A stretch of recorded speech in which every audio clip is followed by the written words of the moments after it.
What's up guys? Hope you all are doing well. Welcome to my channel Science World. This is Dumbi from Science World. Today I am presenting some information regarding quantum mechanics and atomic structure. When we thought of atom, it is a fundamental building block of matter. Due to this, atom in elements, rich diversity of chemical behavior of different elements can be traced. Differences in the internal structure of these elements will appear different colors. Some scientists put their ideas to know the structure of atom. In that, one of the early attempts to understand the structure of atom was put forth by Rutherford in 1911. In Rutherford's nuclear model of the atom, the negatively charged electrons revolve around the central positive nucleus of the atom. The entire mass of that concentrated in the nucleus. The major drawback of this model was its stability. As we see here that in the diagram, the nucleus is at the center, the entire mass positively charged concentrated in the center where the electrons revolve around the nucleus. Here when we electrons moving around the nucleus will continuously emit radiation. This will result in orbit becoming smaller and finally falling into the nucleus. This does not happen and the model was not accepted. And another scientist came into the force, that Niels Bohr, a Danish physicist, work in Rutherford's laboratory improved this model of the atom on the basis of quantum theory of radiation, put forth by Max Planck in 1901. The quantum theory of radiation explains another concept called black body radiation. Now we discuss radiation. Firstly, what is black body radiation? Firstly, we come to know that what is black body. A black body is a perfect absorber of energy and a perfect radiator. In fact, of all bodies heated to a given temperature, it is the black body by which will radiate maximum amount of energy possible for the given temperature. Actually, no such perfect black body exists in nature. The closest approximation we can see in opaque halo sphere, which is blackened on its inside with a small opening in it. This is the closest approximation black body we can give an example in nature. Here you can see the graph plot of energy density versus wavelength for black body radiation at different temperature. From the plot of intensity of energy against the wavelength, it can be seen that for each temperature there is a wavelength or frequency at which the intensity of emitted energy is maximum. Here you can see at the temperature where the intensity is maximum. By increasing the temperature, intensity also increases. The position of the maximum shift towards higher frequency or lower wavelength with increase in temperature. The distribution is wider at lower temperature. You can see here the distribution will be wider at lower temperature. The maximum is more pronounced with increasing temperature. That is, the energy density per unit wavelength is more at high temperature. Here you can see the energy density is more at this temperature. This is the highest temperature. We can see the energy density is more at this peak. And next, come to the topic called Planck's radiation law. This is the law which given by Planck's. The black body, on the basis of black body radiation, where the black body radiate energy not continuously but discontinuously in energy packets called quanta. The magnitude of energy associated with each quantum of radiation depends upon its frequency. This can be seen by the relation E is equal to h nu. Here you can see that energy depends upon only frequency, not on another factor. Where E is the quantum of energy radiated, nu is the frequency and h is the constant called Planck's constant. This equation is the fundamental relation of the quantum theory of radiation. For this equation or for this radiation law, Planck awarded Nobel Prize in Physics. Thus, radiation energy is emitted or absorbed only in whole number multiple of quantum. This theory says like this: the radiant energy which is emitted or absorbed only in whole number multiples of the quantum. On the basis of this, Einstein described the corpuscular or particle nature of the light. This is the Planck's radiation theory or law. Next, we'll come to the Bohr's theory and its application. Firstly, what is Bohr's theory? Who proposed it? Bohr's theory was proposed by Niels Bohr. It says that the electrons revolve around the nucleus in the particular orbit called stationary orbit. The electrons move about the nucleus in a circular orbit such that its angular momentum is an integral multiple of h by 2 pi. That is, the angular momentum of the electron is quantized. When electrons move from higher energy to lower energy, it emits radiation. While it moving from lower energy to higher energy, it should absorb radiation. Next, we see that success of Bohr's theory. What are the advantages of Bohr's theory? Bohr's theory could explain the main feature of atomic hydrogen spectra and spectra of hydrogen like species like helium ion, lithium ion and beryllium ion. It could easily explain the phenomenon of adsorption spectrum, where it absorbs the energy from one energy level and it jumps to another energy level. This can be explained by Bohr's theory. Bohr's theory helps in calculation of radii and energy of various orbits in hydrogen atom and also the ionization potential.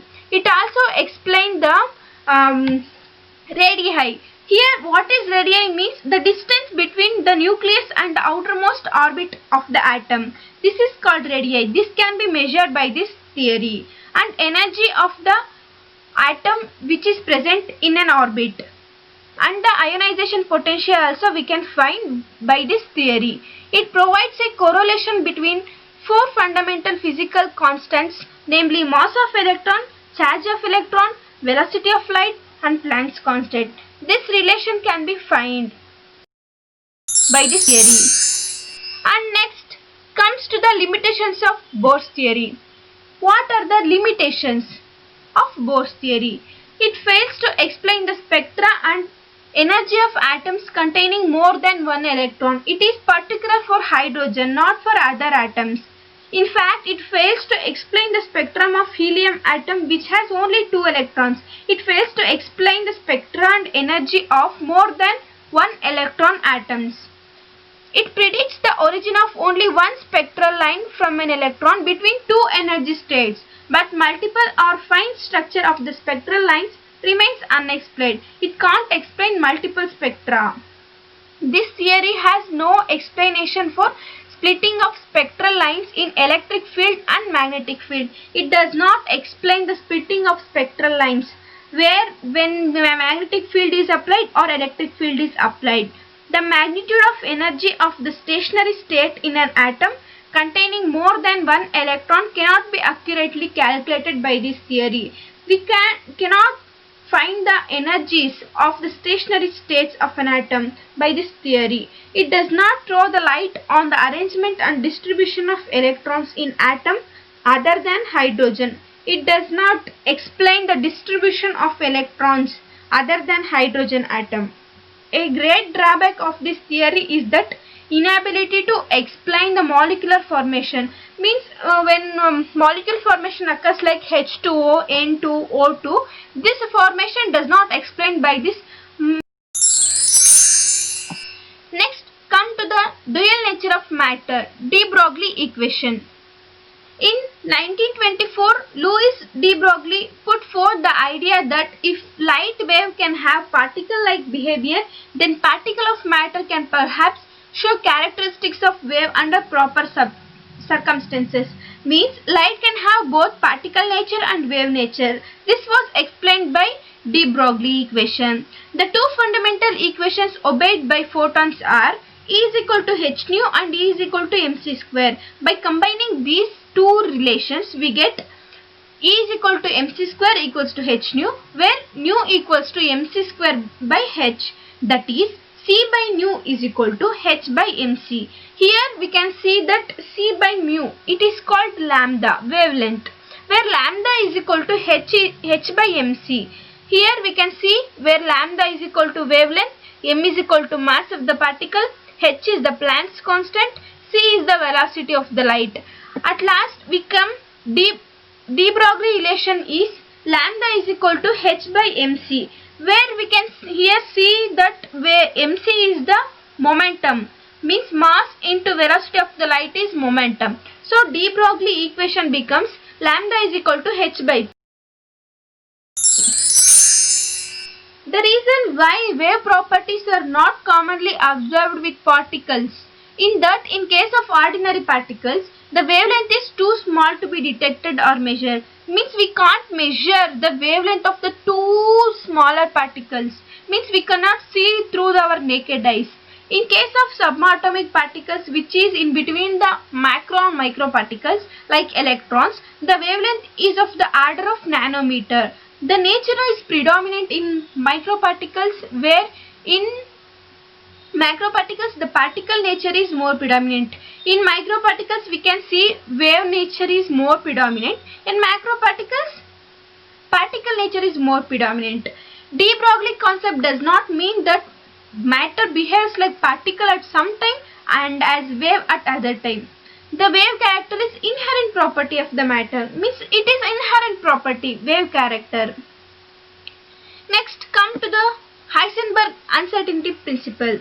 This principle is proposed by Werner Heisenberg. According to the principle, it is impossible to know simultaneously both velocity, means momentum, and also a position of the particle accurately. We cannot define simultaneously both velocity and position of the particle. Here we can see the equation called lambda is equal to h by p. It is the This is what the Bohr's hydrogen spectrum and energy level diagram. Here we can see the series of light waves called Lyman, Balmer, Paschen, Brackett, Pfund, where the Lyman and Balmer, Paschen comes under different wavelength of light, where the Balmer comes under visible region of the light and Paschen, Brackett, Pfund come under infrared region. Next, come to the Schrödinger's wave equation. What is this Schrödinger wave equation? This was proposed by Schrödinger. This is the equation of Schrödinger, that is minus h square by 2m ulta delta square plus v whole psi is equal to high h dou phi by dou t. The operator delta ulta delta square equals to dou square by dou x square plus dou square by dou y square plus dou square by dou z square. It is the Laplacian in Cartesian coordinates. This is a short form. What is the ulta delta is there na? That is the short form of these. Where psi is the wave function, v is the potential, h is the Planck's constant divided by 2 pi. The particle mass is represented by m. This is the Schrödinger wave equation. Hence, come to the significance of psi and psi square. What are the significance or advantages of psi and psi square? The wave function psi is an amplitude function and has no physical meaning. It is physically has no meaning, but it represents the amplitude function only. Where psi square gives the probability of finding the particle at a point at any given moment. We can find the particle at a point. At any moment we can find the particle at any moment. Since the probability of finding a particle at a given point in space must be real, it should not be imaginary, it should be a real. And phi star is generally taken. Phi star is the complex conjugate of psi, the product of phi star. This is the conjugate, where phi star is the conjugate of phi. Because psi has no physical meaning na. So this is phi star is the complex conjugate of phi. Will always be a real non-negative quantity. Phi and phi star will always be a real. It should be non-negative quantity.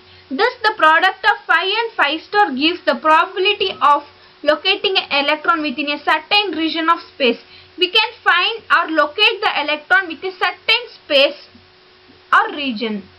For one-dimensional problem, the domain is length. And for two-dimensional problem, the domain is area. And for three-dimensional, the domain is volume. This is the significance of psi and psi square. Let's come to the radial distribution curves for 1s, 2s, 2p, 3s, 3p and 3d orbitals. Here you can see that the graph was represented between probability and distance from nucleus to outermost orbit. This is the radial distribution curve. Next, come to the angular nodes for 1s, 2s, 2p, 3s, 3p and 3d orbitals. Here we can see that angular nodes means what is the angle or angular at what angle the orbit will located. Here you can see that for 1s orbital we can see the shape like spherical shape. For p orbital it is double dumbbell. For d orbital it is dumbbell shape. This is also directly asked in the examination. Probability is there to ask in the examination. Here you can see the p double dumbbell shape. Here you can see the dumbbell shaped orbitals.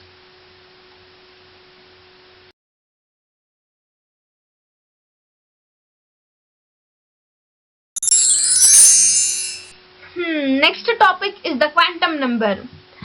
This is the number required to describe the distribution of electrons in an atom.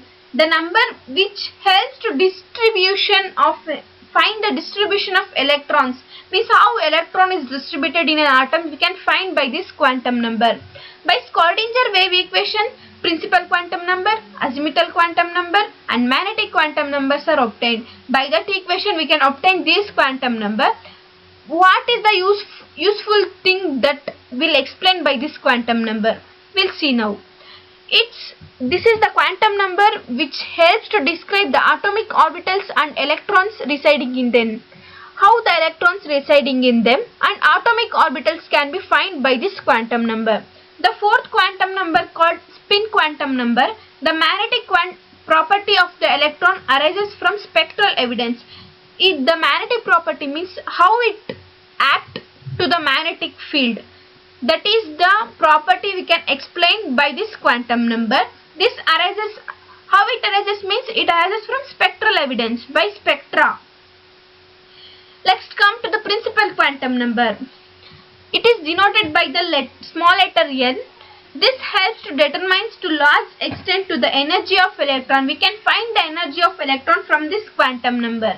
It indicates the binding force and distance between the nucleus and electron. This principal quantum number indicates means the distance between the nucleus and an electron can be found by this quantum number. It represents the size of an electron shell. What is the size of the electron shell can be calculated by this quantum number. Where we can see here what values means approximately what are the values will come for n is n is equal to 1, 2, 3, 4 etc. This can come. Next, come to the azimuthal quantum number. This is the quantum number which can be represented by L.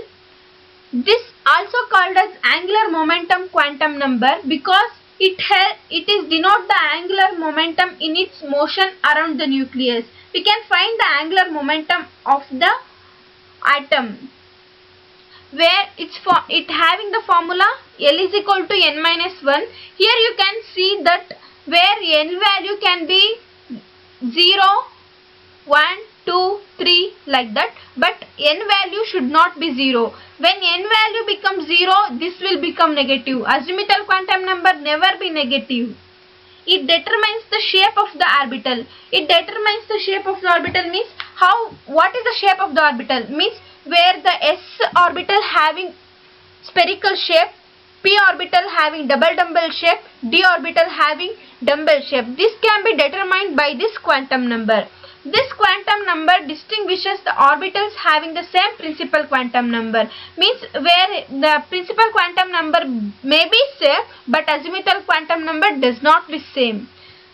Where n is called shell and n and L are referred as subshell. Here you can see that where for one shell there are one subshell. The two shell, two subshells. Like this we can find the shells and subshells and shape of the orbital by this quantum number. Next, we'll see magnetic quantum number, which is denoted by small letter m. The electron behaves like a tiny magnet. Here we can see that the electrons also having charge and also it behaves as a tiny magnet. The magnetic quantum number having the formula 2l plus 1. Here we can see that where l value becomes 0, 2 plus 1. The magnetic quantum number becomes 3. Means what are the magnetic quantum numbers? Minus 1, 0, plus 1. We can see that here that magnetic quantum number may be negative, 0 or positive. This quantum number describes the orientation of orbitals in space and particularly in strong magnetic field. Means how arrangement of orbitals takes place in the space can be determined by this quantum number. Value of this depends upon the value of L. Here in the formula we can see it depends on L. In the absence of electric or magnetic field, this orientation degenerates. That is, they are identical in energy. Means they are having same energy. If any orientation appears, they are having same energy. But if absence of electric and magnetic field occurs, they degenerate their orientation, but not their energy. Their energy should be same now. Their value may be minus m, 0, plus m. Like this means it's not value. It appears like this. It may be negative, 0 or positive. This is the magnetic quantum number. Here you can see how the electronic configuration occurs in the periodic table from lower energy to higher energy. This is the energy level diagram of filling electrons. Here you can see the lower energies occurs in 1s and the higher energy in 7f. We hear how electrons going to fill means from 1s, 2s, 2p, 3s, 3p, 4s, 3d, 4p, 5s. Like this, the electrons will fill from one subshell to another subshell or from one shell to another shell, from lower energy to higher energy. This is the energy level diagram and how the electronic configuration we can write in the periodic table, or we can write electronic configuration for elements in the periodic table. This is about the quantum mechanics and atomic structure. Till some topics is there, like what are the rules to fill the electrons. This we can discuss in the next video.